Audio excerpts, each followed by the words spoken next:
Hello, my time crunch teachers, and welcome to the show. This is your team teacher, Mariel Desrosier, here to help you optimize your teaching, technology, and time management. Joining me today are two of my teacher besties from the Lunch Bunch crew. Third grade teacher, Stephanie Hedgpeth-Lopez. Hello. And fifth grade teacher, Leanna Garcia. Hello. Sorry. We'll chat in a little bit why I pause on her name. It's not because I don't know her. I know her quite well. But yes, a marriage name change and a new grade change. And today we're talking about the first day of school classroom prep so that you can be ready with the most minimal amount of effort, because honestly, I actually think teachers do way too much before the first day of school. Oh, yeah. I think I'm one of those. Yeah. And even though we're going to say not to, we probably all do it anyways. But we're going to break it down into two categories. One is the teacher prep that we do leading up to the first day.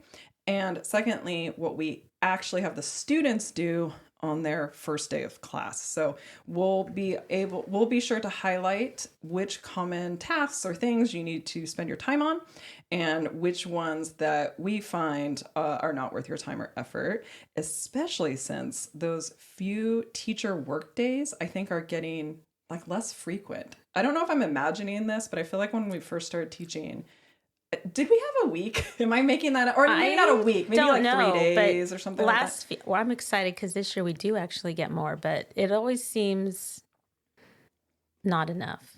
Yeah, I was going to say the same thing. I could go in there right now and prep for August and still not feel ready. Yeah, true. It could be too, because a lot of my career I was teaching in private school, and you can kind of just come in whenever the principal feels, like they're there, the classroom's open. But with public, especially with the union and teacher contracts, it's very specific about when you can come in because you get paid, right? So maybe that's part of it too. But we will begin with our first topic, which is this is my favorite part about the getting ready for school, is the classroom space, the actual physical room. So Leanna, what are some of the things you do in those sort of teacher work days to get the actual classroom ready? I do. Well, I first start off with cleaning up the room. I know that I left it clean when we packed up and said goodbye to our rooms and hand over the keys. But when I come back into the classroom, the first thing I do is clean everything, move the furniture around to how I want it to be placed, which takes a bunch of moving around, trial and error. Especially since I will be moving grades. So I'm already trying to plan out a new floor plan. But I think for me, being in a classroom that I feel comfortable in, I can't start anything unless it is clean. I need to feel that zen before I can get started with anything. Yeah, it's like having a blank canvas and being able to imagine what the space will look like. For any of you listeners who watched my YouTube video about switching grades, Leanna is the one that I talked about. We're laughing because we sort of, we did this to ourselves. Leanna and I taught second grade together, and Leanna is the most fabulous second grade teacher ever on the planet. Thanks. And I learned so much from her. And we loved working as a team. And so at the end of the year, when the administration's like, hey, what do you want to do? We're like, we want to stay as a team. Little did we know that there would only be one second grade SEI class. So SEI is the English only. It's not bilingual class. And so we're like, oh man, that means, one of us is going. Maybe we'll move as a team to first or kinder or K1 or third or a combo. And they're like, you guys want to be at a team? Sweet. We have 2 openings in 5th grade. You're now 5th grade teachers. And we're like, but oh no. I didn't know. That was not what I was expecting to see when I got my placement. 5th grade. So it's actually a new grade to both of us, even though, we've done student teaching or maybe teaching in other grades around 5th grade. So you will see us sort of flip-flop or hear us flip-flop in what we talk about for setup, just because we have been doing second grade for the past few years. And, now we have to kind of be in the mindset for 5th grade. So that's why we're sort of laughing in terms of what grade we teach and how we're going to set up the classroom.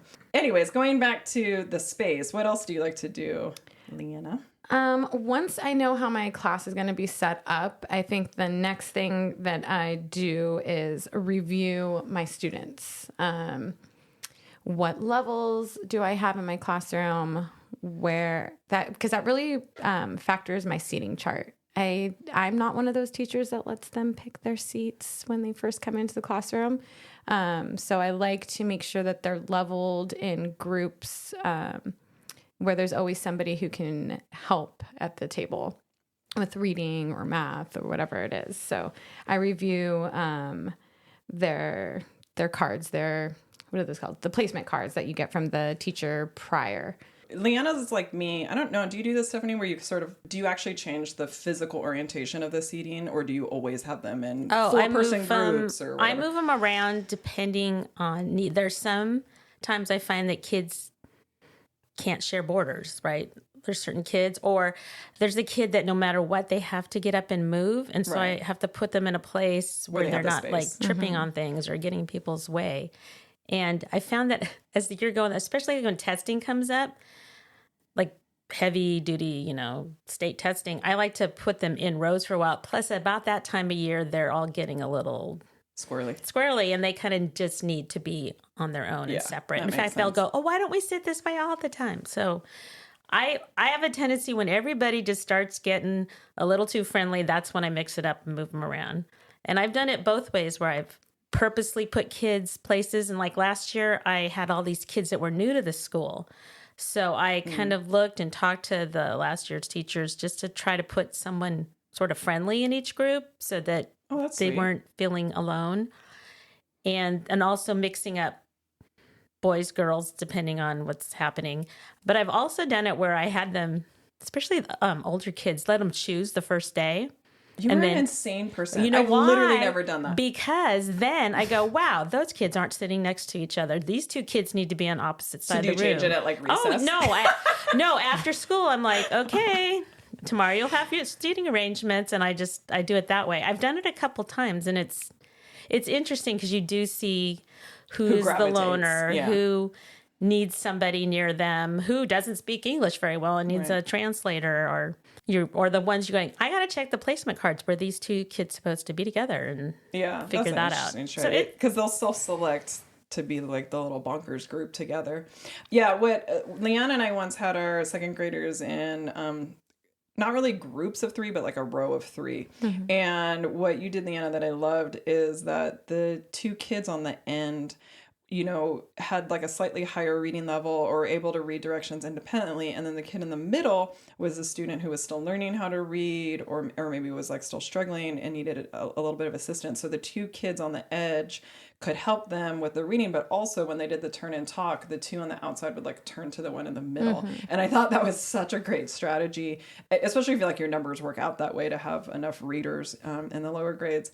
And I really liked that one because they could, help each other in that way, which was awesome. I'm still in my mind thinking, Stephanie, that you let them choose their own seats. Like I can't.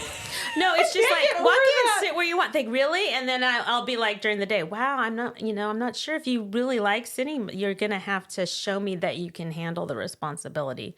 No, I've done it a couple times. Usually like in the one I had 5th grade.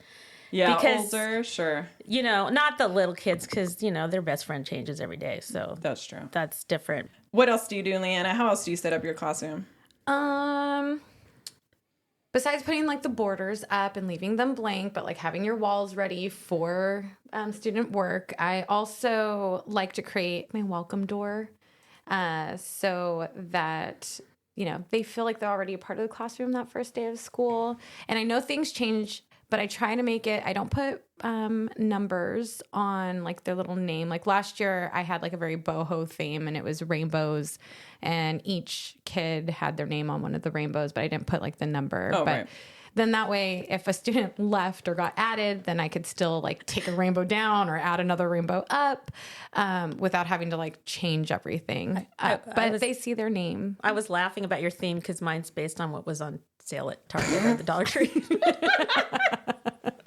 I'm telling you, you have no idea that colors and the comfort of the room is not for my students. It's for me. Oh, totally.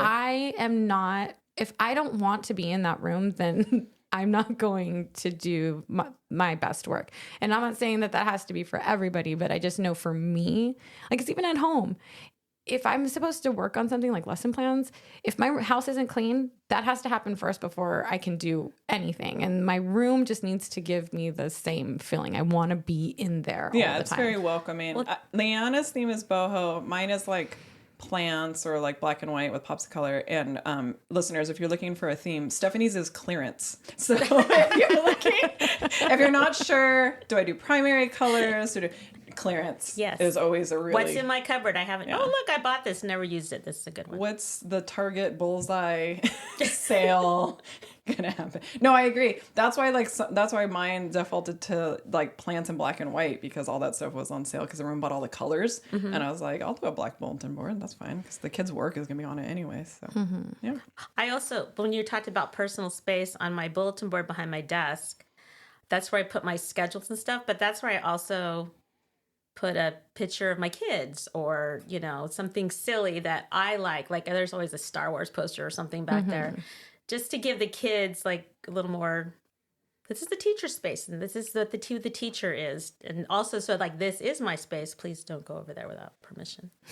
Right. It's a defined area.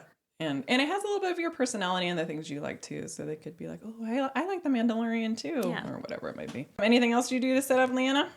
Yes.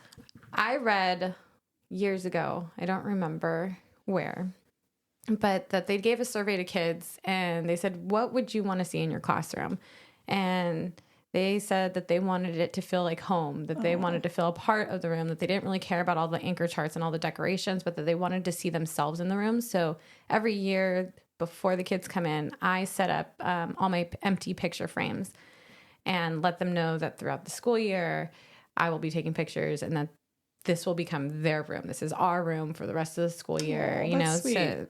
So like empty picture frames, I have so many of them and they just, I think that's really important for them to see themselves and they like it. And I change them out all throughout the school year. So they see their faces and they like to see it. And when they come in, it's like something new and exciting for them. So that's super sweet. It's also a time saver because you're not worried about what's going on that well. No, this is blank and it's for the future.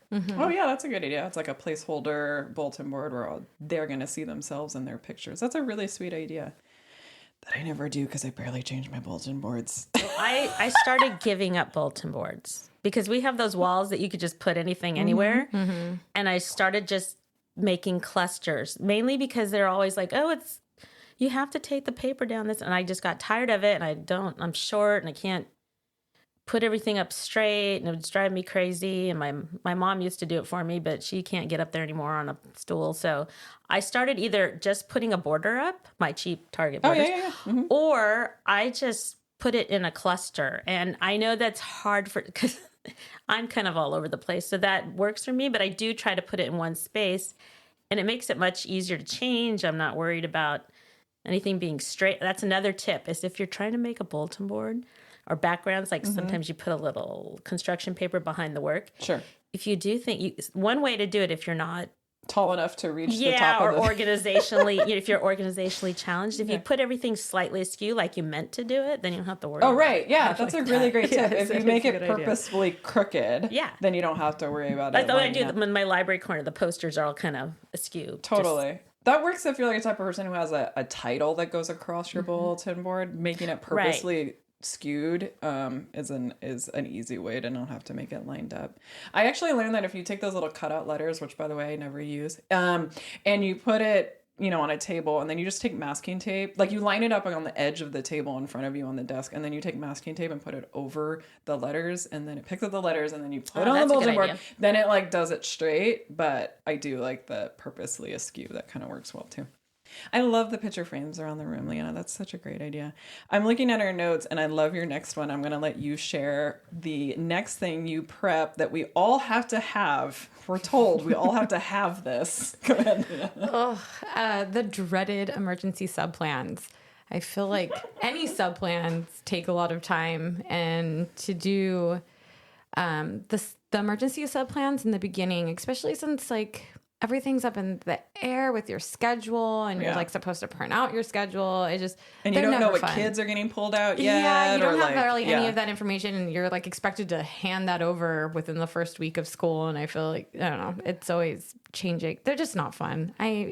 But you have to do them. Yeah, that's why I love Jenny's, shout out to Jenny, other Lunch Bunch crew of, and this doesn't work necessarily right before school starts, but it works as you go on and teach, is to pull all, if you have an assignment or something the kids are supposed to do and you just didn't get to it, put it in the emergency sub bin. If you have extra worksheets, just put it in the emergency sub bin. Or if you copy them, lose that copy, and then you copy another set, and then you find the other ones. Those are the ones you put in the sub. Yeah, exactly. Those extra copies that you forgot about. I also liked Mariel's idea, which we've never done, and I think it would just save so much time, about just having grade level ones. Totally. I don't know why we don't do that. I think that... Well, now we can because we're a new 5th grade teacher. We are the grade level. Totally do that. We are the grade level. We should do that together. Yeah, and what's nice about that per grade level is it's like, hey, I'll put all the math ones together, and I can do 5 days worth of math lesson plans, no problem, if I don't have to worry about the other subjects. And then Leanna could do the reading and writing, and then like somebody else could do the whatever, and then you just have a bunch of PE games or whatever it might be, and you use the same ones because it's not like my 5th graders are gonna go to Leanna's class or something like that. So yeah, meet with your grade level team. Have everybody have the exact same plans, have enough in there for, at least 3 to 5 days. Like, it is so nice to not have to wake up. I remember one of my teacher friends, Shannon, once said this when we were first starting teaching. She's like, man, I hate it when, you have your head in the toilet because you have the flu or something like that. And you're like, oh, I got to write sub-plans at 2 a.m. And then you think, wait a minute, is the math book the one that has like the piggy farm on the cover?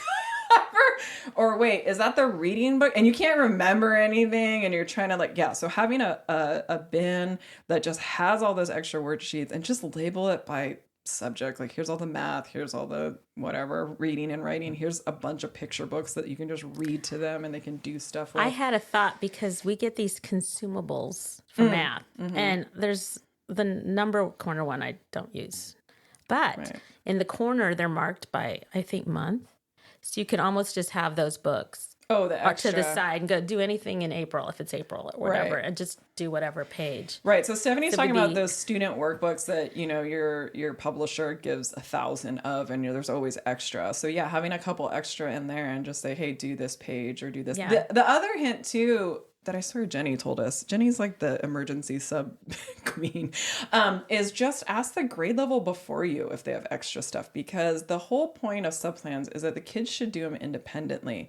Yes, it's great if the sub teaches something or is competent in whatever subject or grade level you have, but I just don't like that to be burdened on the sub. I like them, they're coming in. Being a sub is like super hard. So giving them something that feels a little more plug and play, or at least, a third of the kids can do and help each other out, I think is really helpful. So having stuff from the grade level before they could do independently. Or sometimes on the emergency sub plans, I'll like kind of by trimester. If it's first trimester, we're working on whatever.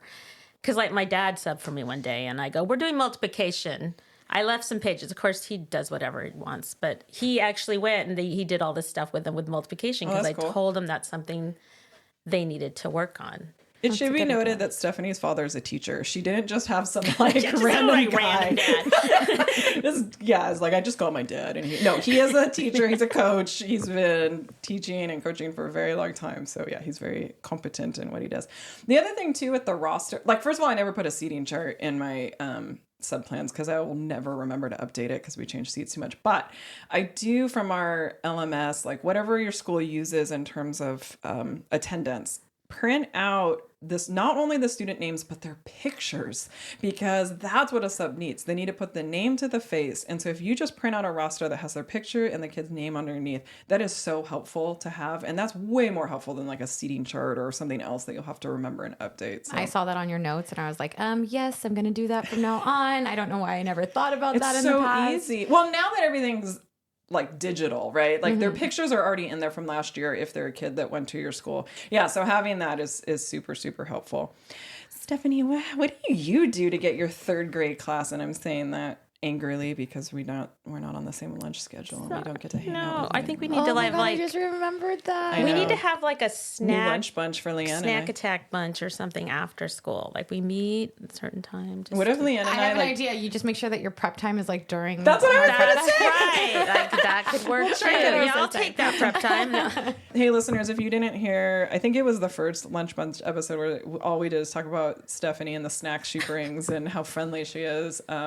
She's a great person, but she literally brings snacks every single day to lunch. You don't have to have your own little snack pack. I can't see you. Here's your stuff. Oh, my snacks are so sad. I'm so sorry, Leanna. I'm like already apologizing. Like It's okay. Stephanie bakes things, man. Like I'm not a baker, so I can Costco. I know good bakeries.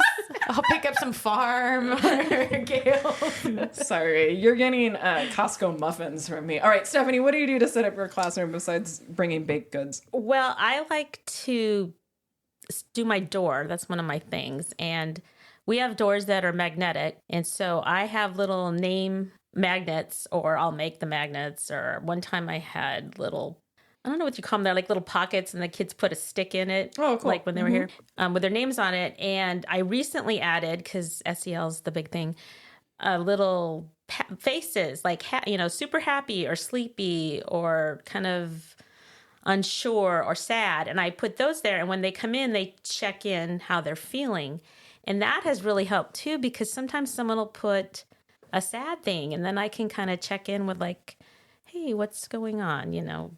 And then a lot of times if it's sleepy, then I'm like, okay, that's why they look like a zombies, because they're tired. So they'll point to whatever. No, they just they move their name. Oh, they move their stick or name or magnet right. underneath. And that's also a good way for me to check on attendance real quick. And there's always some kid who will go, so-and-so didn't move their name, and they'll go move the names of the kids that forgot. That's super cool. I didn't realize that's what that was on your door. Yeah, and it's really helped. And I didn't do it this time, but maybe I'll do it this year. Even have a thing like went to the bathroom or in the office or something, or at RSP or at speech, Right. so that you knew why the kid wasn't there. Like, That's really great. I know some teachers do the attendance or name check-in for like hot lunch or whatever, like lunch counts. But I actually like your idea of using it for them to show how they're feeling, and especially because they don't have to answer verbally and feel the pressure of like, well, it's hard for me to say I'm not feeling well or whatever it might be. Like moving their name under that feeling. and is sometimes they'll come in after recess and move it. Like Oh, 'cause they it were sad and they're changed. happy, or something happened and they move it down really far, like on the bottom of the door, and you're like, okay, something happened. I need to figure it out. That's clever. That's a really great way to sort of get a gauge on how they're feeling. Plus, it slows them down coming in, and if you have cubbies or something, it kind of helps with the backup at the cubby place. Right. That's a really good idea. I love So that. it's all about the door. I liked your Mariel has a cool thing with the door where The high frequency the high five. frequency high five.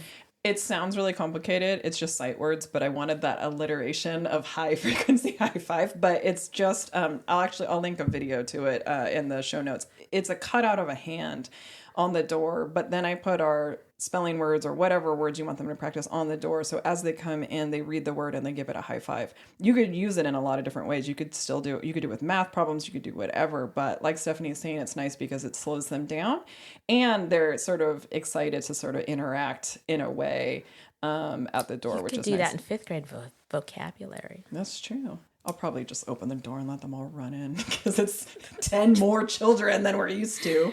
But yeah, there's lots of... we should do a whole episode about what you could do to your door. Your door. It is. Yeah, It's a I door have the thing. mirror with all the affirmations that you see on that's cool. Pinterest all the time, and they are supposed to say an affirmation. They can say it in their head if they don't feel like saying it out loud, but as they walk in, it's always...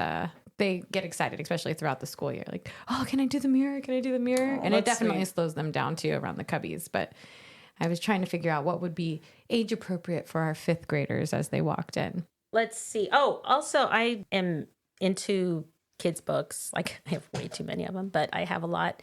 And I recently started putting them in genre or subject or author boxes so that kids aren't, pigeonholed and, oh, you only read the pink book. You can only read pink books. Oh, you mean... Because some teachers do it by grade level. Yeah. Or, no, I'm sorry, not grade level, reading level. Right. And mine's like I do have things like, oh, these are all the Piggy and Gerald books, or these are the Junie B. Jones books, or here's all the Magic Treehouse. But I also have, these are science books. I had a bunch of books about birds, crazy birds. So there's a crazy bird category. And it just kind of depends See that? what I have, you know. Wordplay is all of the like alliteration books or ABC books or poems or everything. I just stick it all in there. I have a whole cookbook section of all my own children's old cookbooks they had when they were kids. That's a good idea. A cookbook. I've never thought of that. A cookbook section. It's good to read. So anyway, that's my thing. I like to have that set up because I can use that during the whole first couple of weeks. Now we're going to choose a book, and we could talk about choosing books. And so it kind of feeds into beginning of the year lesson plans as well. And I do have a lot of blank spaces on the wall, and I'm not worried about it because we are going to fill those up in the first couple weeks, which we were going to talk about, like when we do what you do on the first day. Yeah, that's actually a good point. Is there's no reason and feel no pressure to have every inch of your classroom covered, because it's going to be covered with student work. And like Leanna was saying, the kids, it's nice for the kids to see themselves reflected in the classroom, whether it's actual pictures of them or their work. And so, yeah, they're like, I never, ever have spent a bunch of time or money or energy on making like very like robust interactive bulletin boards, because one, it becomes background noise to the kids, but also sometimes it doesn't really read like it's them. It's like me all over the walls. And I have seen some cool ones that actually are a little more interactive, or maybe it has more of an anchor chart feel or something where the kids use it as a resource, but that's definitely not something you have to have before the first. Oh, no. And then you tell them the reason it's blank is because you're going to help me create your classroom. And then so when someone says something, I don't know if you have some teacher or administrator, like, why don't you have anything in your wall? Then you can explain. Oh, it's going to have student work. Yes, I'm going to be displaying student work, and I don't have my students yet. And we need to decorate it together because it's our classroom. Yeah, that's a good point. Leanna, were you going to say something about the cookbooks or something about the library? Oh, it's just a thought that came through my head for 5th grade, but it's a little off topic. That's okay. What is it? Oh, because the cookbooks, you know how you see like author, what do they call them? When they act like their dinner. Miss Sims did it. Our librarian did it. Where they choose. Yeah, it's like a book sampling. Like a book tasting. Okay, that's it, book tasting. But since we'll be in 5th grade and teaching decimals and stuff like that, I saw something about like using actual menus from different restaurants where they calculate what they're ordering based off of the price. Yes, but that's where my brain went with the cookbooks. So. No, that's a great idea. See, you listeners, you tuned in for First Day Tips, and now you're already getting your first like literary unit from Leanna.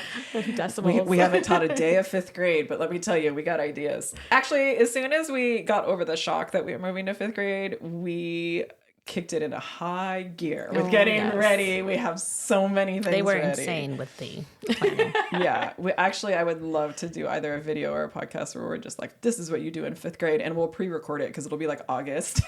Yeah. It'll be like, these are all the things we do in 5th grade, but no one will know. And then update it in October going, no, none of those things worked. Yeah. I shouldn't have just let them run into the classroom. I should have done my high frequency high five.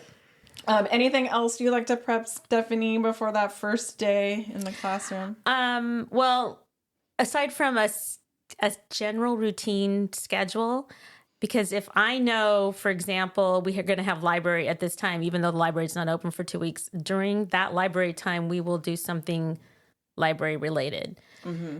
And if there's any other kind of pullout or special thing happening, or I know that my group time needs to be at 10:20 because that's when I have the intervention teacher around, then I will target my routine training towards what my schedule will look at like, because that is what I hate so much about the beginning of school is none of my schedules. I can't start everything like right away. First of all, they need to be trained. They need to know where stuff is. Other teachers need to have their schedules and data and all that stuff. And it just drives me insane. And so I have to have some sort of schedule that mimics what we will be doing. Yeah, let's talk about how terrible the first week schedule is.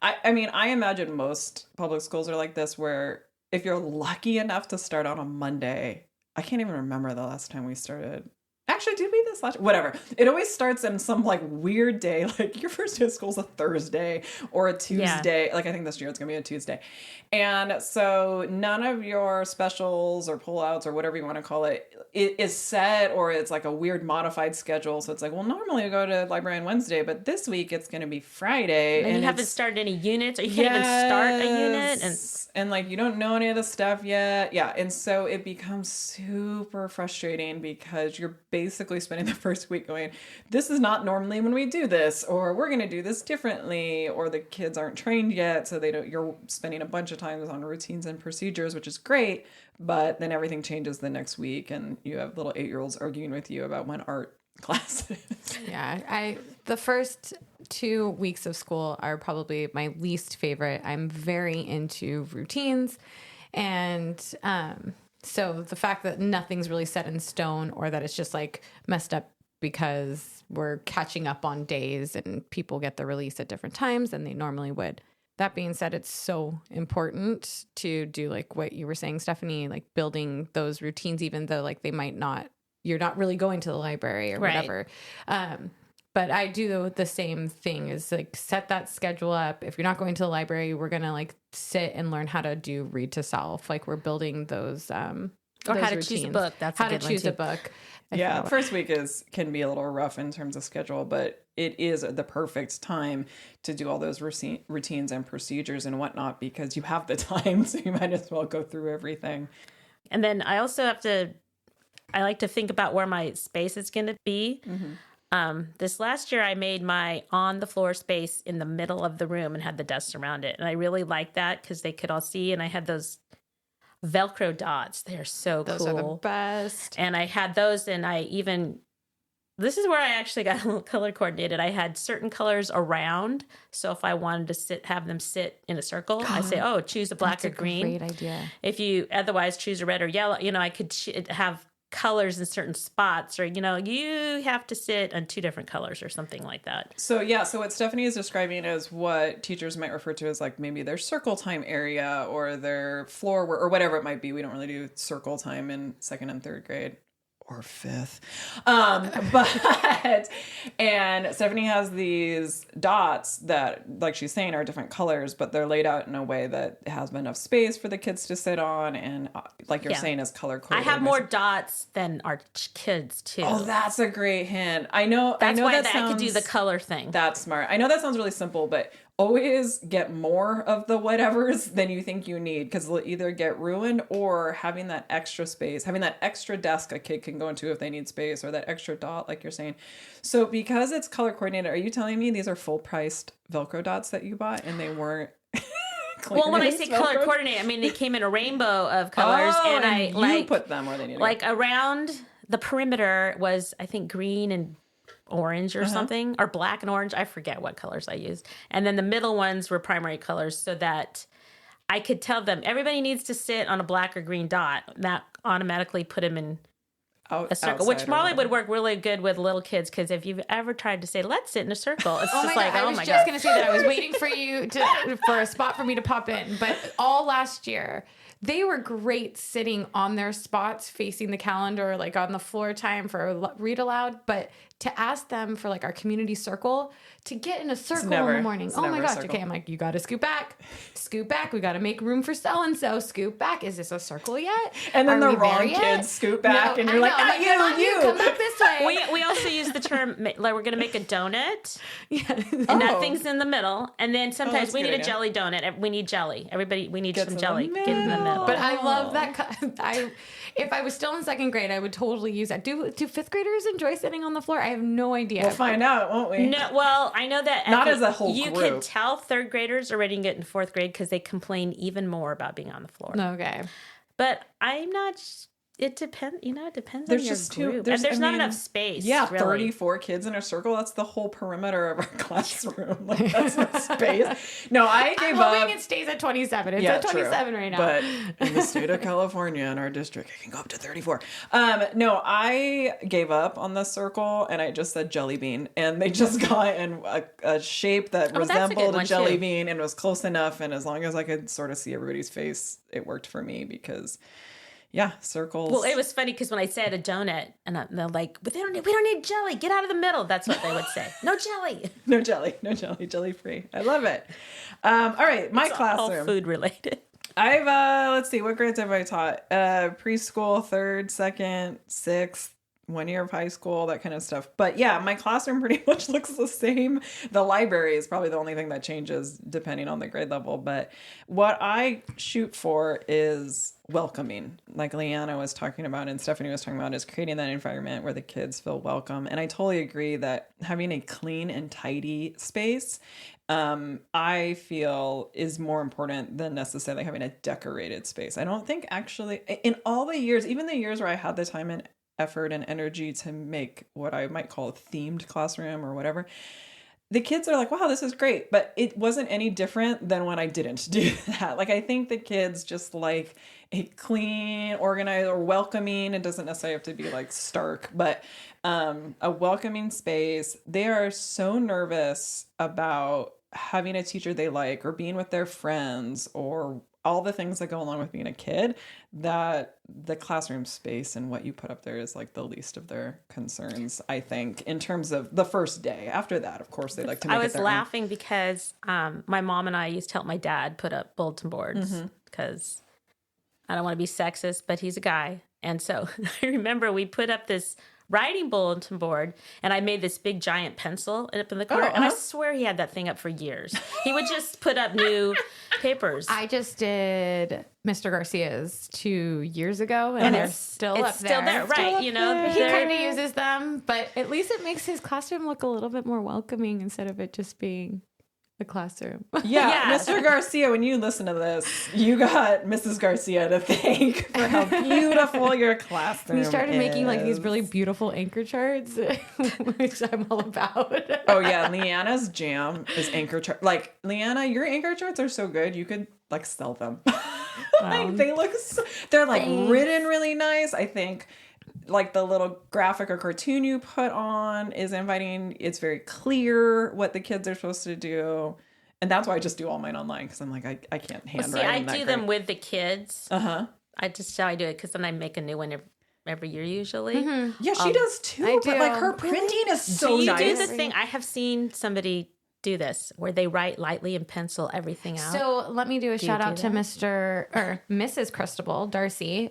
She actually, that was when we had projectors. Because we don't have projectors anymore, I don't do that. But she actually taught me that trick to do it like lightly, and then with the overhead projector. With the overhead projector. I loved that trick. So that you could just, you know, the students are there and you can do it. And they're like, how did you draw that? Oh, I just draw. No. No. Now I've just done them so many times that they're ingrained in my brain, and I just...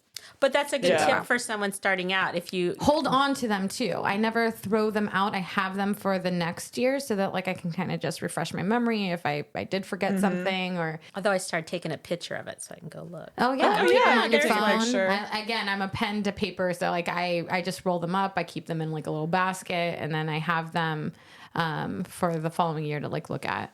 Yeah, that's a really great idea. Oh, you know what's really good is you get the smelly markers. I buy a new pack every year. I always, that's and my treat to myself. And then the kids will like, oh, and they'll sit really close so they can smell the marker. Because they want to huff the anchor chart. No, actually, the smelly markers, man, that was the most clutch like reward in 2nd grade. If we were doing any sort of project, even if it was just like coloring in something on a math worksheet, if the kid got to use the bucket of smelly markers, that was like the best reward this ever. is an incentive for me. Like, I get to use Oh, you like the smelly? I like the smelly markers. No, because and if you're go back to teaching childhood. sips or reading or Right, like with phonics. younger kids, get chapstick. That can be a nice incentive. Wait, what? Chapstick, smelly chapstick, flavored chapstick.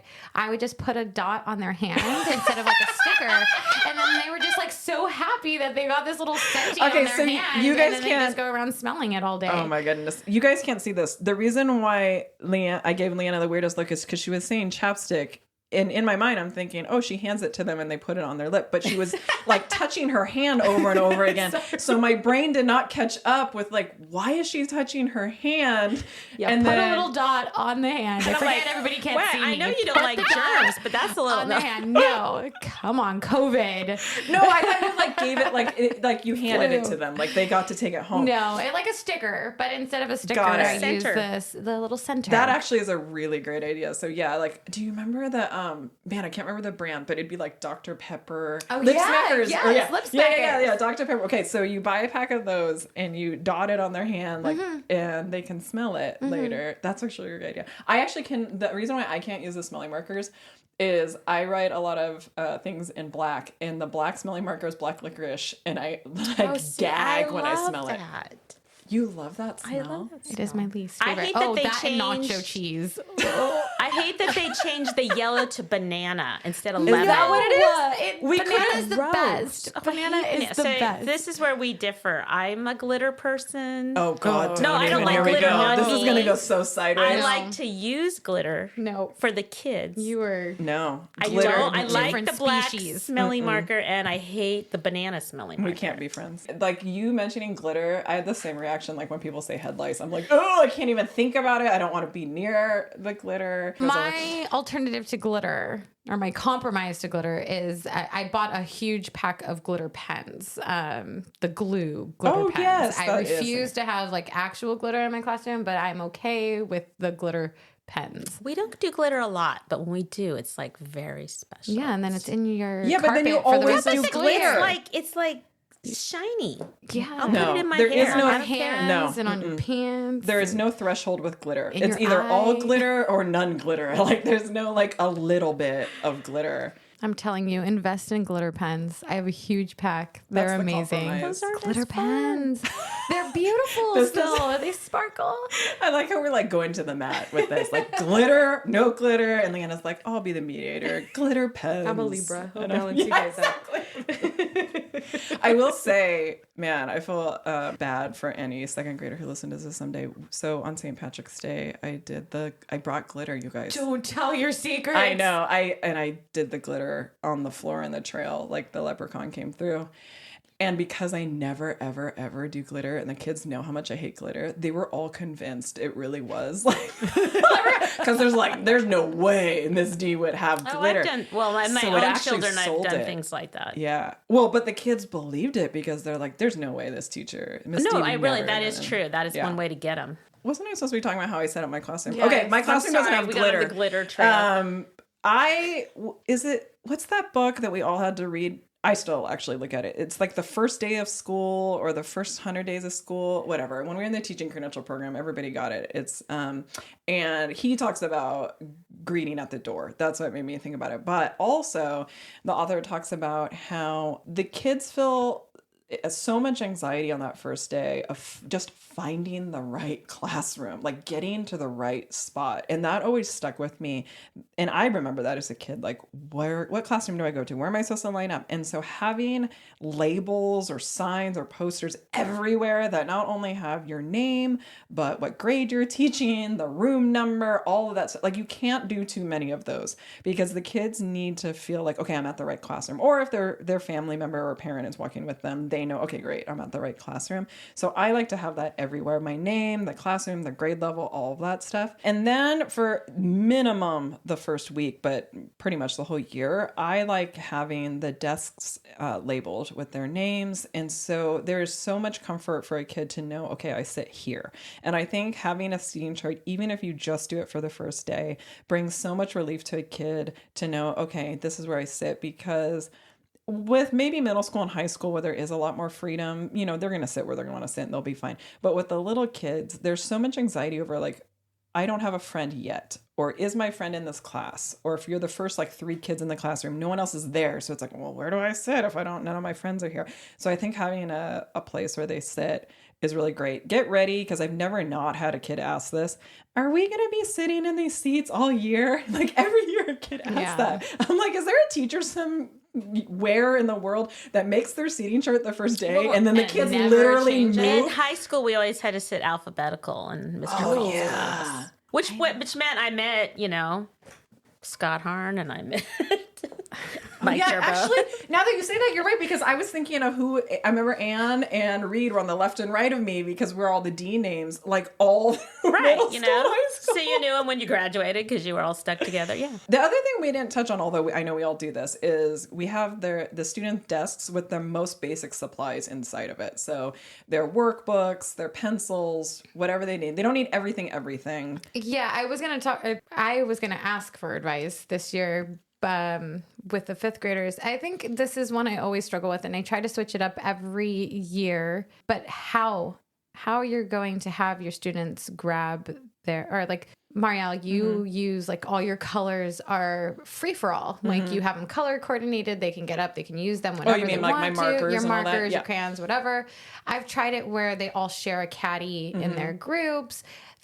This last year they had each their own pencil box with all their materials, and I still feel like no matter what, they lost their materials, all their crayons were missing, they never had their pencils. So I feel like this is still one that I struggle with. I don't know which way works the best. I had everything in their desk this year. Like they had markers, but so many of them, like 2 days later, didn't know where any markers were. And then for some reason, this class, they like to take the marker lids and put them on their fingers like it was a thing.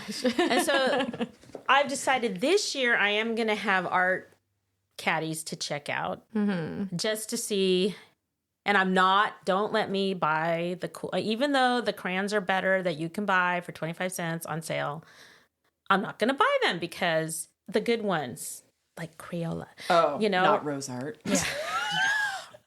So you do want to buy the nice ones? No, or you I'm don't not, want? because why? I do, and some of them, I mean, if you have the crayon, you don't know if your class is going to be a crayon thrower, right? I they got just it, break them up or I've gotten rid of the crayons, those kind of crayons. I spend that money that they give us, and I always buy a class set of like the twistable crayons. Oh, those are dope. Because they can't break those. Oh, that's a good idea. They can make them longer or shorter as they want. They use them all the way I had up. a few kids who like actually tore it apart, but it was just a few. Yeah. So I can handle that. The crayons, I've decided that I will not use the ones that they give us for free. I think I'm going to use the those. free ones though for highlighting and underlining, because that's that's a good idea. Because a lot of times you'll come up to something in the math, like take out your red marker and color all whatever, and if they have it for that, then I don't care what happens to them because I haven't invested any of my personal money in it. This I have to share because I was so excited this year and last year at work. These baskets that fit in their desk, I got them at the Dollar Tree, and it's worked like having a drawer. And I saw those in your classroom. Purposely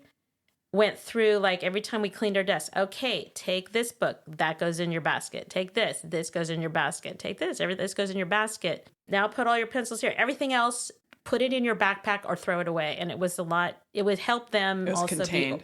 It was contained. And even that my messy kid who, 2 hours later, their desk was a mess. At least the basket helped them. Like a drawer. Yeah, it was like a drawer. So what Stephanie is describing is it's sort of like a rectangular paper tray is basically what it is. And it's in their desk. And our desks are the kind that have the front or the part that's facing you open. They're not the type where you like lift the top and it's whatever. Those are terrible. I hate those desks. Yeah. Everything rolls off of them. And so, Stephanie bought these like paper tray baskets and put them in, and the kids slide them in and out like a drawer and have all their materials. I have to go start hunting to find, because a few of them got slightly mutilated, but so I'll have to but some of them are fine. I'll just be scrubbing them out and I'll try to find more. When we were talking about crayons, it made me think that this year, and I would give this hint to any teacher who's teaching students of color, get the skin tone color crayons. I have crayons and markers that I pull out whenever they're doing art that they can use. Yeah, I think it's so important to have that representation, because I remember my kids this year, they'd be like, where's this? Like, I want to draw me. I didn't have the right color. Not only that, I bought the paper, the construction paper that are in the different shades as well, so that when we do that first day project with the younger grades where they make themselves, they can pick their skin color. Yeah, I think that's super important. Going back to the original question, which was what we do with the supplies. It's kind of interesting because in second grade, they're getting out of their seats so frequently to do centers or groups or transition or whatever. that I found that a lot of their supplies could be in their desk because they had so much movement. But as a teacher, I don't like the kids sitting for more than 2 to 3 minutes more than their age. So for example, if you're teaching 8-year-olds, they shouldn't be sitting for more than 10, 11 minutes. So, that's what I'm sort of thinking. Good formula. Yeah, that's what It's in that book. Yeah, right? it's in that book, that first year. Yeah, Mm-hmm. and I think he wrote it more in terms of like attention span. Mm-hmm. Like, okay, you don't want to present information for more than 10 or 12 minutes or whatever it might be. But for me, I like to have them get up and move. And I'm not talking like an official movement break where I mean just moving from their desk to the floor or moving from their desk to the group or whatever it might be. So in 5th grade, because they're older and the way the content is taught is a little bit more lecture based, and then the kids do independent or group work, I actually want them getting out of their seat to get their supplies. So I actually might use the cubby cubes, which are not big enough to hold their actual backpacks, to have all of their, books or materials or Their whatever. locker. You call it their locker. locker. Yeah, there you go. Oh, I think that sounds older. Yeah. Their locker. So they go and get their things. And again, there's going to have to be some procedural stuff in terms of, not everybody doing it at once, but once we get our space and see what the classroom's going to look like, I'm going to start thinking about, okay, where the supply is going to be so that they can get up out of their seat and have a little bit of movement as we go from, math to reading or whatever it might be. And since we're talking about supplies and in their desks, if you're going to have the materials in their desk, their math workbooks look very similar, unless you're looking at the front of the cover, which means that they would have to pull the book out and like, oh, is this for number corners or is this for bridges? That I would have them color the very first day of school, color the edges of the book so that they didn't need to actually pull it all the way out, that they could just like look at their desk and they automatically know, oh, that's the green one. That's the one that we're going to be using for math, or that's the yellow one. That's going to be the one that we use for number corners. I've done that, except I used those little tiny dot stickers. And so even like on your composition books, because they look the same, and we had one for language arts and one for math, because I happen to have these little food with I like food things, don't I? Food with eye stickers. And they had these olives. I had enough olives to put on everybody. So that became the olive book because there was an olive on. And then the math one was the Star book. So they would call it Starbucks, and they thought that was really funny, the Starbucks That's book. a good pun. And that, and then like the math book, they're horrible because they look so similar. They're all like, this is green and white, and this is white and green. It's like, great. So I would put stickers on it, and that's very helpful. That's a good way to do it too. I put colored duct tape on the spine.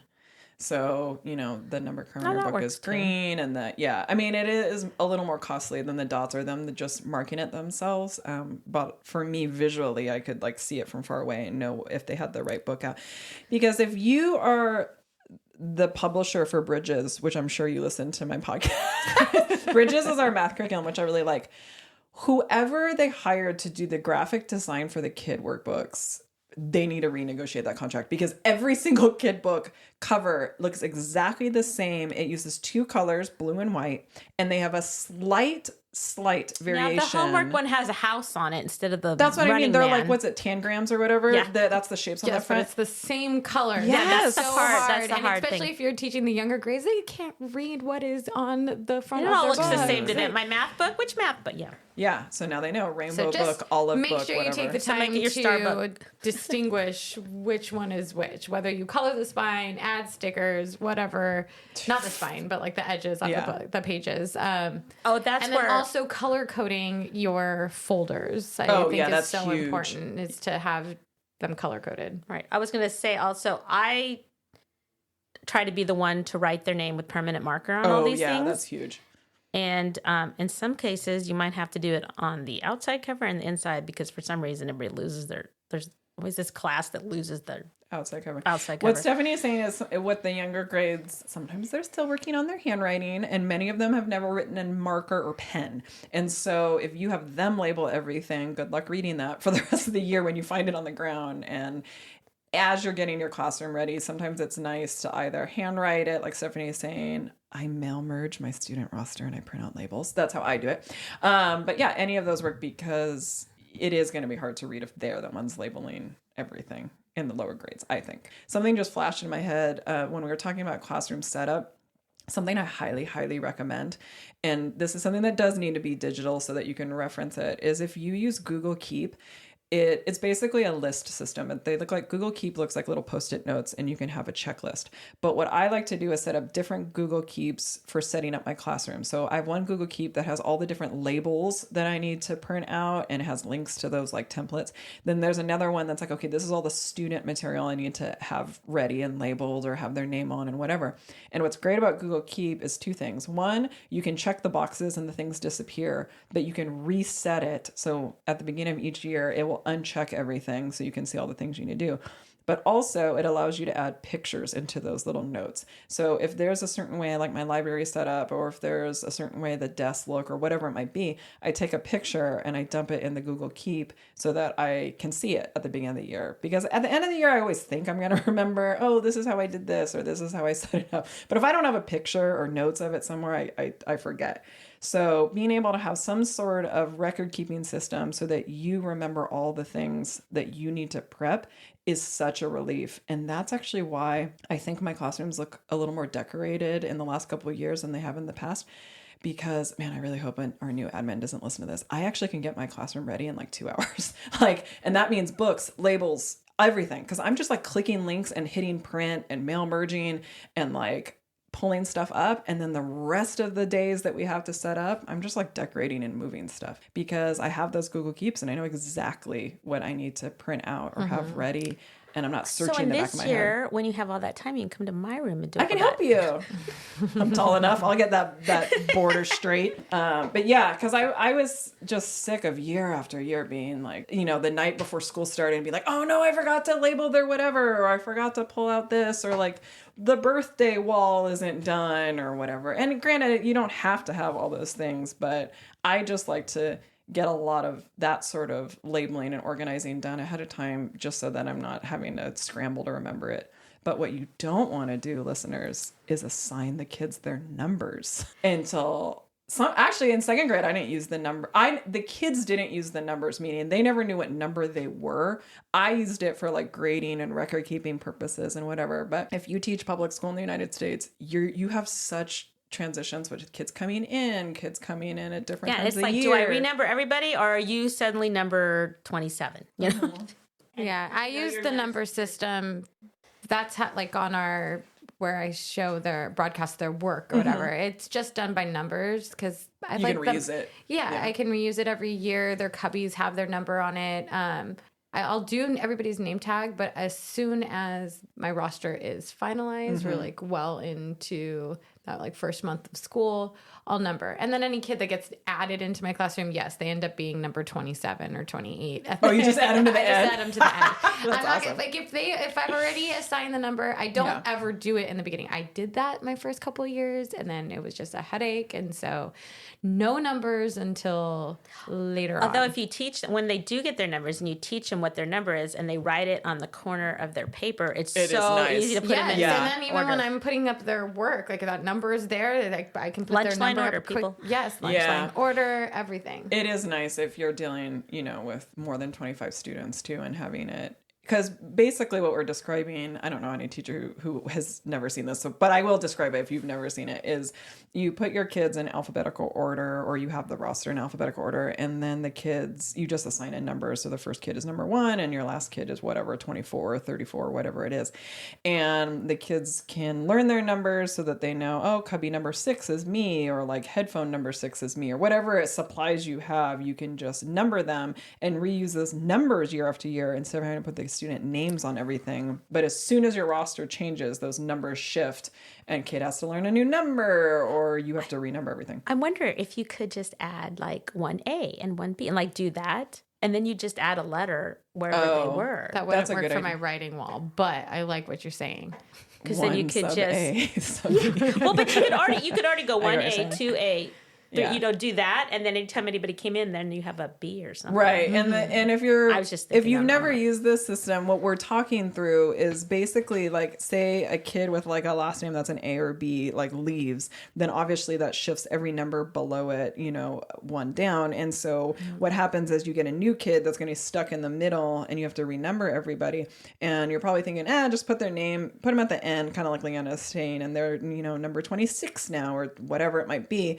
The slight problem with that, though, is when you go to do your grading software or basically anything like through the district that Or is if they have to get in lunch line order. Right, which is alphabetical by their last name, then now they're slightly out of order because you put that kid at the end. So what we're sort of talking through is the things that you can do that with and the things you do not want to have to rearrange the numbers for. So, but yeah, I think that the numbers were more important to me when I taught, 6th grade and had 32 students and everything had to be alphabetical. And the other thing I like to have prepped, and granted, this didn't happen so much in 2nd grade, but in middle school, they always ask, are we going to have homework tonight? And I always say, yes, for your parents or the adults in your house. And what I do is the first night's homework, and I'll link the video and the template I have for this. It's basically a letter that the adults in the house, the parents or whoever is their caretaker, writes to me about them. And I actually encourage the kids to write it with the adults or to do 2 separate ones or whatever they want to do. And that is probably my absolute favorite thing that I've ever done as a teacher, is having that information the first week of school is huge. Like, cause you can kind of get to know the kids or sort of read how they are, but having a letter or a note or whatever it might be from the families talking about what their kids' maybe strengths are or challenges, or what the kids' fears are, or if there was like a social or interpersonal dynamic that the kid had, or if the kid's brand new and, this is where they're coming from, or if there's been a recent, trauma or challenge or life change. And of course, like the families can be as open or as confidential, whatever they want. There's like no pressure on what they share with me. And it's also a really interesting insight of like, what type of parent or family member that adult is. Like I've had, especially when I taught middle school, I'd have families that wrote me, I kid you not, one time this one mother wrote me a 5-page typed letter of like all about her kid. And I was like, you know a lot about your kid. This will be interesting. And then I've also had a family member just literally give me a Post-it note with like things written on it. And so it's just a fascinating insight, but more importantly, it gives me information about the kids so that I can sort of understand what they've experienced. I like that, because then those are the same exact questions I would ask at parent-teacher conference. And instead of waiting until parent-teacher conference, now you have that information before. And yeah, I love that. I'm definitely going to be copying you on that this year. Yeah, and I have a template and I'll link it and it's customizable. You can write whatever you want. And also emergency forms. Send those out instantly with that too. Yeah. That might be the one time I would bribe them with a reward for bringing it back. Oh, right. Well, I always just say, this is your parents' homework. This is I say that. But even so, they'll go, I don't have it. Or then I'll call home. I filled it out, and you find it in the backpack 3 weeks later or something. Like giving them a reason to turn it in. Yeah, I also, that's part of the letter too, is if there's any medical information, because, as a parent, when you register your kid to school, it's like the spring prior or like maybe the summer leading into the school year, but things can change like medically for that kid between registration and that first day or that first week of school. So that's another thing I put in there, is like if there's any health or medical information, that way they can say like, oh, well, they take this medication now, or oh, they developed asthma, now they have a rescue inhaler, because all that's super important. And having, like you two are saying, like that emergency form or that card that explains that. And it also is a great opportunity for the families to talk about like what's the best way to contact them. Like, are they an email person? Are they, a talk at carpool and that sort of thing? And the letter sort of like brings that out as, how would you prefer to have the communication, which is nice. I also have a very specific assignment I've been doing the first day of school, and I made a video about this, but it's a birthday envelope, and it ends up being a surprise for the kids, but I love it because I've actually worked at schools. This was bonkers, man, where they had a staggered arrival the first day of school. And I've had it where they've done a staggered arrival by grade level, which is fine, where it's like, the kinder kids come first, and like so the kinder K1-2 comes first, and so like you can kind of get the littles out of their car seats and like get them ready, and then 3, 4, 5 comes a little bit later, like 15 or 20 minutes later. And it's just basically because on the first day a lot of the families are getting out of their cars and wanting to walk them, and so it's not a free-for-all. But I've also had it, and this was, I can't even believe a school would do this. They actually had a staggered arrival based, I know, it's just to do with like the volume of children coming in, but it's chaotic. But I've also had it where it's staggered arrival by how the kid arrived. So like the bus kids would come in at a different time, the first day, then the drop-off kids. And so you basically had half an hour to 45 minutes of kids trickling in on the first day of school, and you had to keep that first kid busy as you're greeting, you know, the 18th, 19th kid coming through. So this is what I came up with. Basically, what the kid sees from their perspective is a blank envelope. They're going to address the envelope to themselves. And depending on the grade level, a kid could totally do this, or you might need to actually just like print out the address labels and stick it on the envelope for them if they're pre-readers or they're still learning how to write. But after they've written their self-addressed envelope, they just color the envelope. So they're just decorating the envelope however they want. They're, you know, putting pictures. In the top right-hand corner where I'm going to put the stamp, they write their birthday. And what happens is, because they're so nervous the first day, they completely forgot that they've done this as their first assignment. But I take all those envelopes, and because the birthdays are in the top right-hand corner, I file them in like a little coupon holder by month. So like, here's all the August envelopes, here's all the September. And then once a month, I pull them out, I write the kid a birthday card, I put a stamp where they put their birthday, you know, day and month in, and then I mail it. And it's this cute little surprise where throughout the year, they're getting a card on their birthday. And I always kind of reference like, hey, remember when you did this on the first day of school? And they like never remember that they decorated the envelope on the first day. It keeps kids busy. They love to ask, oh, what's this for? And having an assignment, and I know there's lots of different things you can do to sort of hold their attention when they first walk in, but because kids so rarely get physical mail, I have actually seen this thing pay off more as the years go on because the kids just never get mail. You know what? You could even do that if you didn't, like for me, keeping track of where I put my box with all their envelopes might be challenging. You could even like pick a day where you write, you know, like I'm going to send them in or like at the end of the first trimester. We have been in school this long. Think of all the things that you've learned. Now, you know, look forward to that's a good idea. So year. it doesn't necessarily have to be a birthday one either. It could just be like a little card they get. I like that. Let's talk a little bit about the first day of school of like what the kids do. So what we have ready for basically what from the students' perspective, what they go through or what they do in our classrooms on that very first day. I always like to share some personal stuff about myself so they know. And I will even tell them, wow, I was so nervous about meeting you. I'm so happy, you know, and give them that like, oh, it's okay to feel anxious or worried or whatever, you know, give them that, you know, personal connection that, you know, yeah, I'm a little worried and nervous. I was wondering if I was going to like this class, you know, you were going to like me or whatever. Also, make sure they know like certain procedures right away. They need to know where to get a tissue. They need to know when they can go to the bathroom. And well, I'm also fortunate or unfortunate sometimes to have the bathrooms right next to my room. I've become the default bathroom police. You're so good at it, though. Like, Stephanie's classroom isn't that far down from mine. I can hear her barking at the fifth graders who are in the bathroom and goofing around, being loud and whatever. But yeah, having a bathroom pass, having the system explained to them. That's really, you know, important. They want to know because the kids are shy and nervous and... Well, they don't want to have an accident. Right. That's why I've never understood the power. Like, I get not letting too many kids go out to go to the bathroom at the same time. But I, as a second grade teacher, will never argue with a kid of whether they, quote, really have to go to the bathroom because best case scenario, I just got in a power struggle with an 8-year-old and like, why?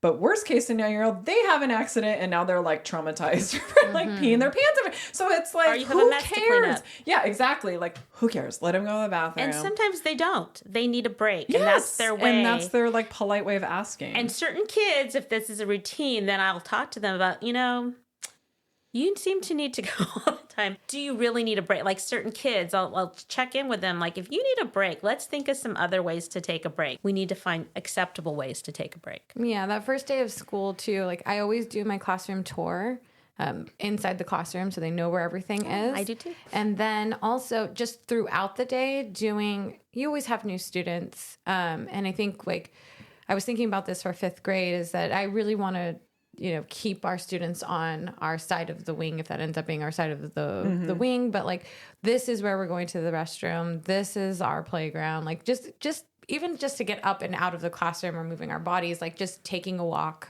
showing them where everything is, the library, the nurse's office, all of that stuff. Yeah, and they love it. They like being on a tour. Like I know school. our 5th graders will be like, oh, we've seen this. We know where everything is. But it's just a way to get up and out of the classroom as well.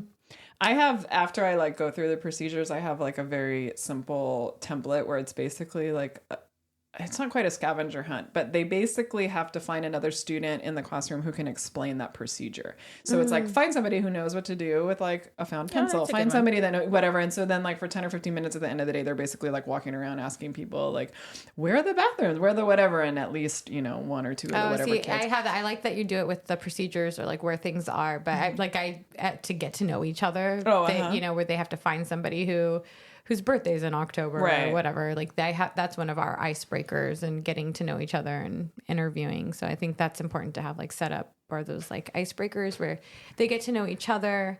They have the opportunity to like talk about themselves, like the name game. I think like however you do it, like either with like a spider web or like with the yarn. And Where they roll it across or like you do the name game and then that last person has to say everybody's name as you go. I think that's really important. I know it's important for me. They probably already know each other's names, but for me, like knowing them, and their pronunciations. And you talking and have two things that spark my memory. The first thing I'm going to say is highly controversial, and I can't wait to see how we kind of does.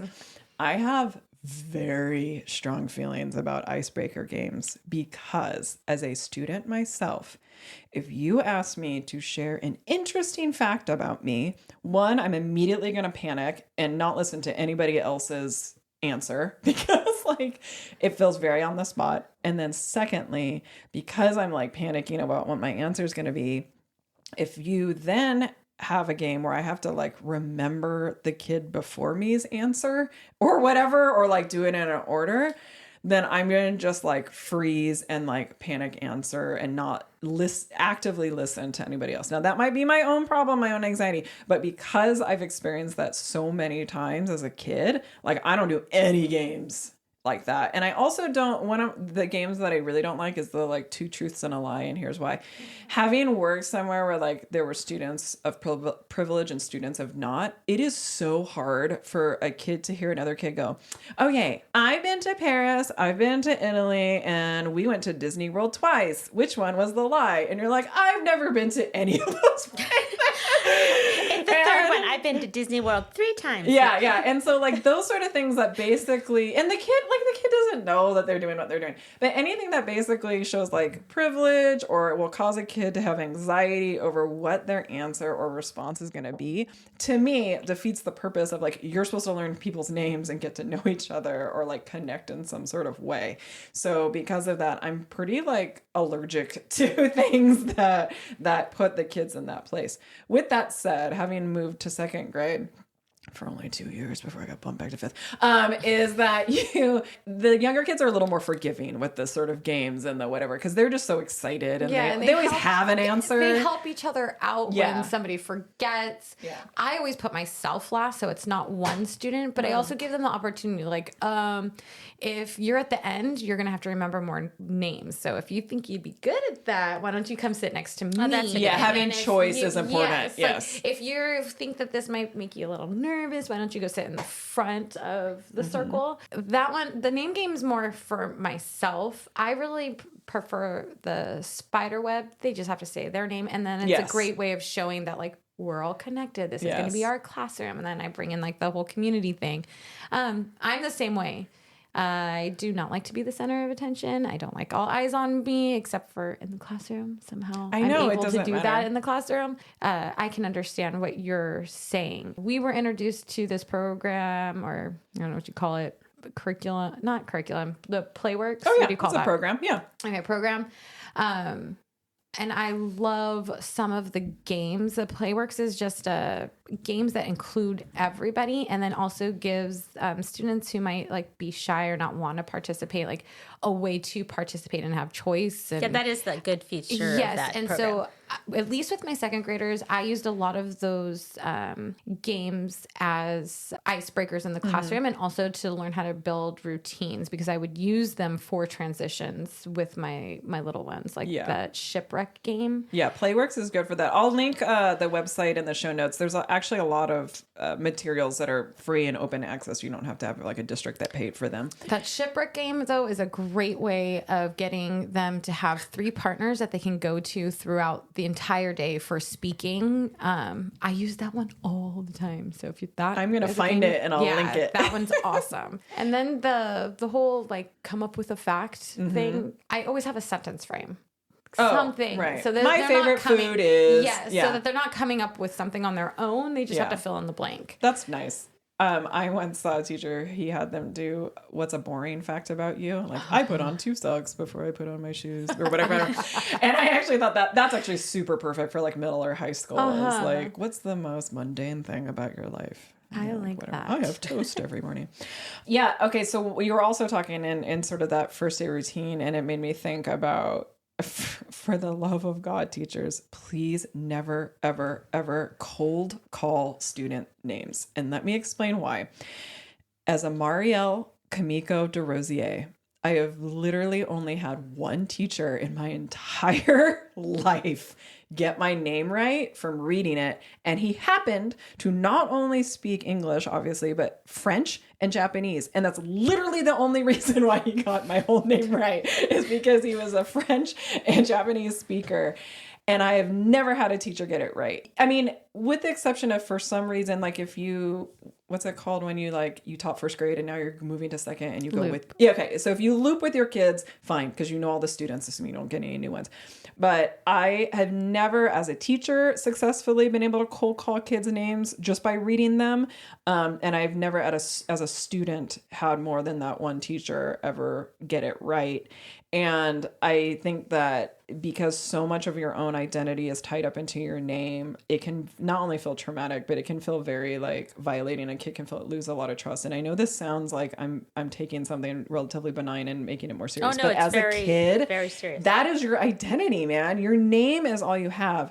Not to mention the fact that like every other kid, it goes by like Junior or this or like whatever, like it's like whatever their given printed name might not even be how they go, especially for students who go by their middle name or whatever it might be. And the teacher goofing it up, and then all the kids laugh, and then you're known as like whatever for the rest of your life because that one teacher said it goofy that time. And that's why I like to greet at the door, because the kid will say their name. Hi, I'm Miss D. What's your name? And they say it, and I'll even on my little roster write it out phonetically. So I'll do it, but I don't cold call roll. I just kind of have my role, and I'm ticking off the names or whatever it might be on that first day, or maybe even the first week while I'm still learning names, because I think cold calling is just really rough from the kids' perspective. So anything you can do to kind of mitigate that, I think it's helpful for the kids. And this might have changed, but man, I remember back in the day as a child of the 80s, teacher, this is so like bad and racist, would be like, I can't say, not me, like to my name Mariel, but like another name that might be from a language that's not English. Yeah, they're like, I can't pronounce it. I'm going to call you whatever. And you're like, dude, that is so rude. Like, that is really wrong. It's different if a kid chooses like, oh, I like going by this because this is really my dad's name or this is my auntie's name. So everyone in my family calls me that. That's fine.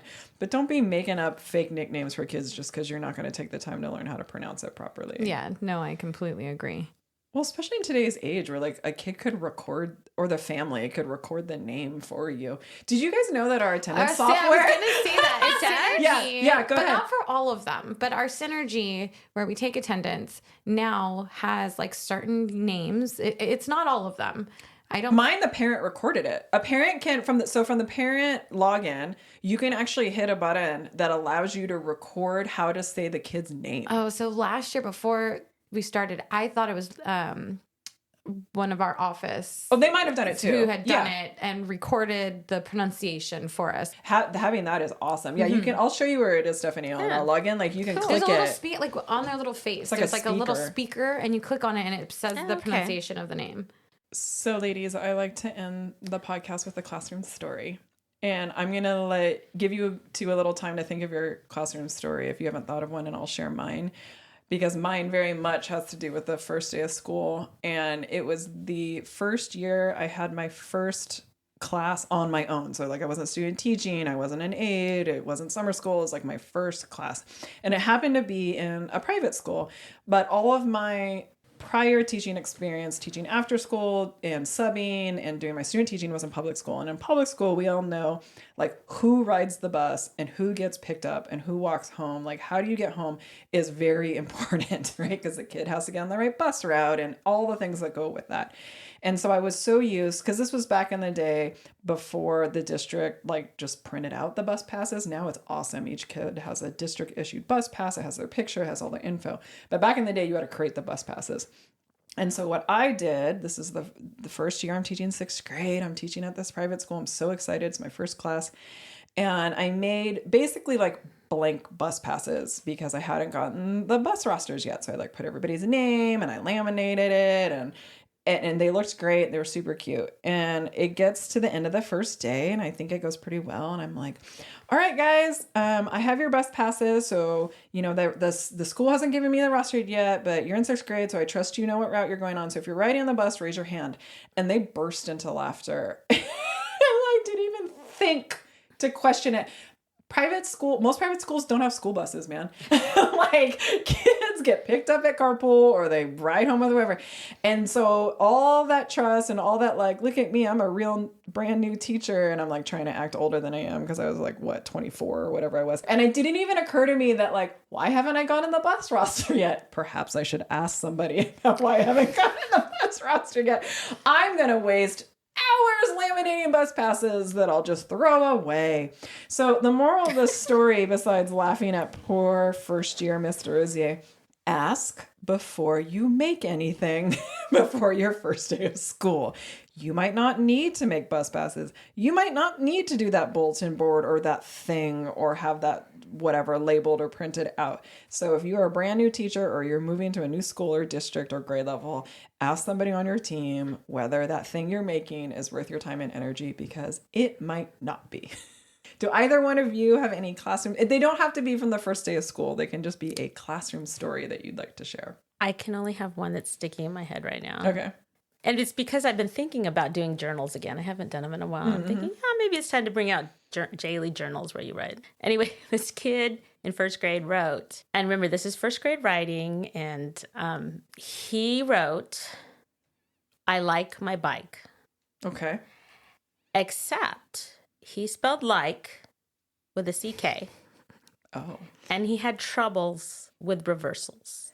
Oh, so it was not a B for bike. It was not. A D for and I remember something showing else. it to my friend, and he was like all freaked out. And I'm like, wait a minute. Like, oh my God, what's happening to this kid? I'm like, look at the picture. It was this little stick person riding what appeared to be a bike. So just remember that when you, like, for your first panic, like, wait, let's really look at this and what really was the intent of the child. Sometimes modeling how to spell something Yes, is the and that's right way. why, yes.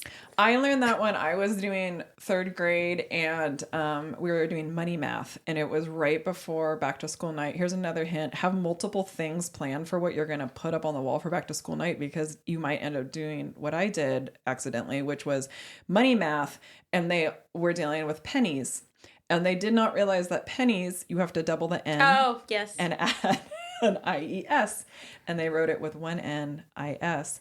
And so it was a bunch of money math that said penis instead of pennies.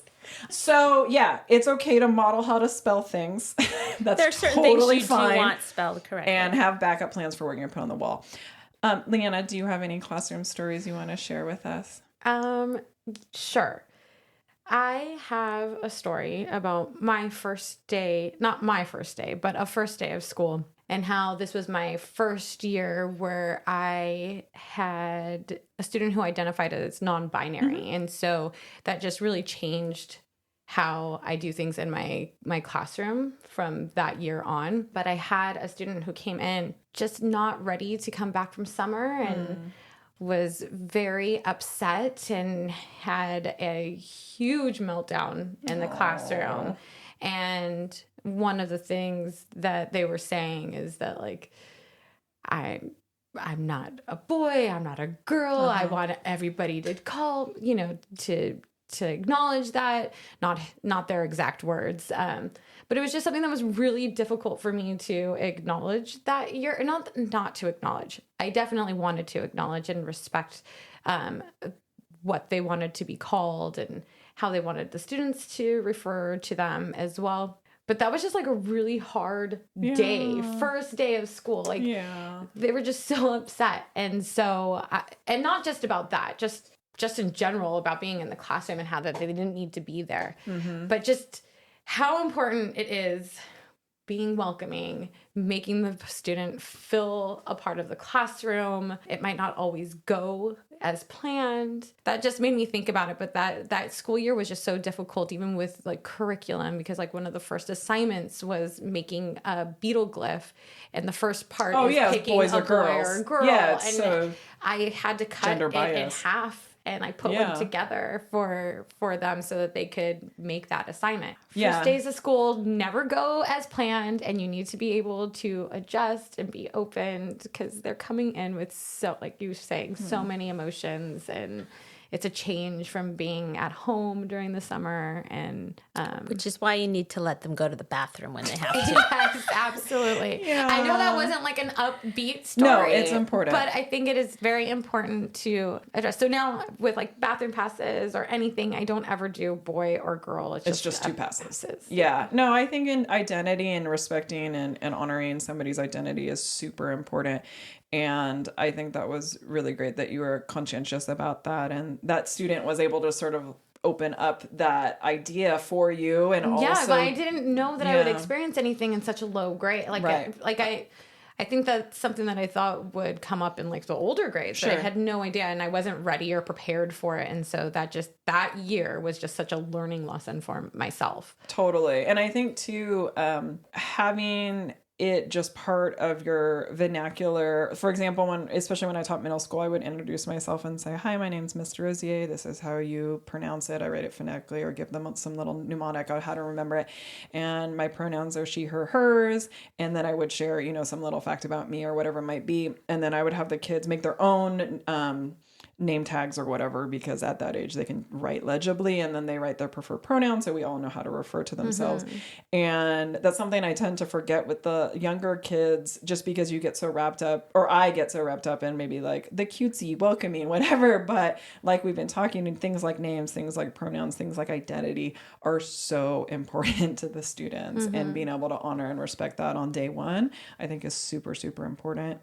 And also being open to understanding that children, do feel very vulnerable, and there's a lot going on with them. So having them feel welcomed and that they can kind of share their experience with you, like Stephanie's talking about, how on their door, how they're feeling, or the idea that it can be fluid and they can move throughout the day and they can change it. It is not set in stone. Just because you said it this way on that day doesn't mean it's like that forever. I think it's very important.